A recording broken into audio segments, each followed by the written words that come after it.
Olio extravergine d'oliva e cucina, amici per la pelle, possiamo dire. Amici per la pelle perché? Perché non può esistere una grande cucina senza un olio extravergine d'oliva, come non può esistere al contrario un olio extravergine d'oliva così da solo, ma va abbinato alle più grandi cucine internazionali. Certo, chi utilizza l'olio extravergine d'oliva pensa che l'utilizzo normale sia quello di abbinarlo ai piatti italiani o europei, ma assolutamente no. Si è visto, come dire, l'esperienza insegna che in tutto il mondo ormai l'olio extravergine d'oliva sta diventando uno degli elementi portanti delle cucine e infatti non chiamatelo assolutamente condimento, ma l'olio extravergine d'oliva di alta qualità è un ingrediente della nostra cucina o al limite un alimento. Queste sono le uniche parole che noi possiamo utilizzare per l'olio extravergine d'oliva.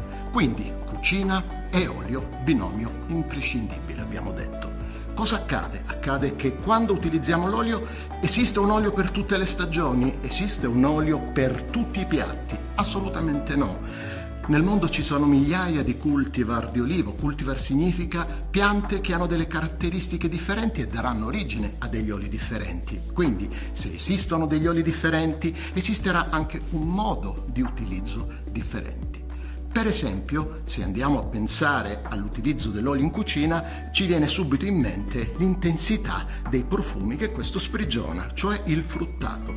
Bene, un fruttato intenso, un fruttato leggero, al limite un fruttato delicato, va abbinato alle nostre pietanze in modo completamente differente, ma non perché fare un errore in questo caso ci porterebbe a un risultato sbagliato, ma sarà un'ottima combinazione, quindi noi riusciremo ad avere la possibilità di armonizzare i piatti con l'olio. E quindi, per evitare che un olio extravergine d'oliva possa coprire il nostro piatto e quindi sentirne soltanto quei profumi che vengono sprigionati, questi spesso sono dei profumi erbacei, noi cerchiamo di armonizzarli e come? Dicevo prima, quindi fruttato leggero, delicato e intenso. In questi casi abbineremo per concordanza dei piatti che sono molto strutturati, che sono anche molto sapidi, con degli oli intensi. Mi viene in mente per esempio le carni fatte in tutti i modi,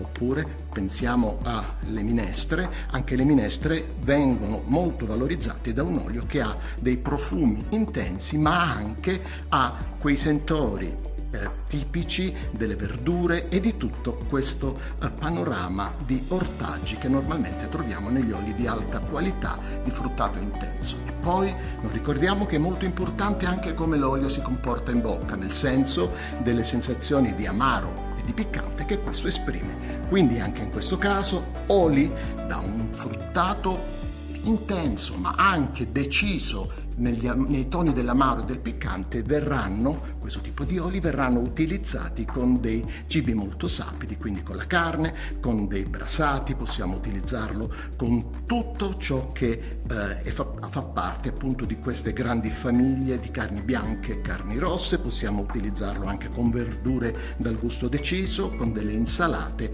e perché no, qualche volta anche con dei pesci di lago. Allo stesso modo, dei fruttati medi andranno abbinati per esempio con delle verdure dell'orto, andranno abbinati sicuramente con del pesce o anche con delle carni bianche.